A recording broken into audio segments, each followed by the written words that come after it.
apa sih persoalan yang sebenarnya sedang terjadi dan bagaimana solusinya. Agar tujuan dapat tercapai tanpa mengaitkan dengan sanksi, jabatan, peraturan, atau kebijakan yang mengekang. Atasan tidak terkesan memaksakan solusi pada bawahannya. Lanjut ke subbab yang ketiga, yaitu spontanitas atau spontaneity.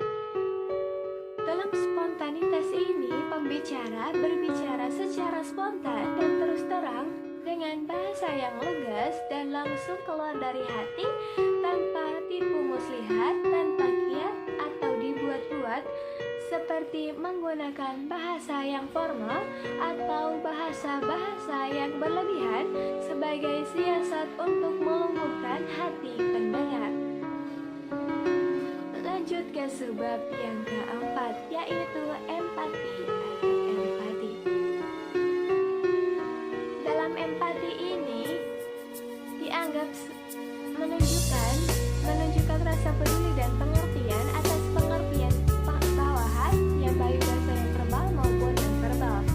Dalam empati, pembicara memiliki raut muka dan gerakan anggota badan seperti gerakan tangan secara spontan yang menyertai kata-kata penuh pengertian dan perasaan dapat menenangkan hati bawahan yang mengalami kesulitan. Lanjut ke subbab yang kelima, yaitu equality atau kesetaraan. Dalam kesetaraan ini, atasan juga dapat melupakan kekuasaan atau statusnya dengan sikap terbuka mengajak karyawannya ikut berbicara atau dimintai pandangannya, sehingga dapat menimbulkan kepercayaan dan rasa hormat dari karyawan, misalnya dengan menekankan bahwa kemampuan yang berbeda-beda dapat saling mengisi, tidak bersandar pada kedudukan, jabatan, dan kekuasaan manajerial. Subbab yang terakhir yaitu profesionalisme atau kesementaraan.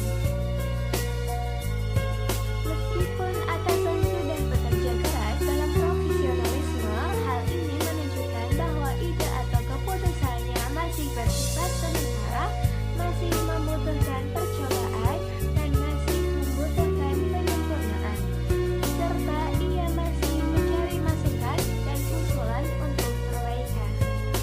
Dalam profesionalisme ini, yang perlu ditekankan adalah ide atau keputusannya bukan untuk diperdebatkan, melainkan untuk disempurnakan, agar mencapai bentuk final yang memuaskan.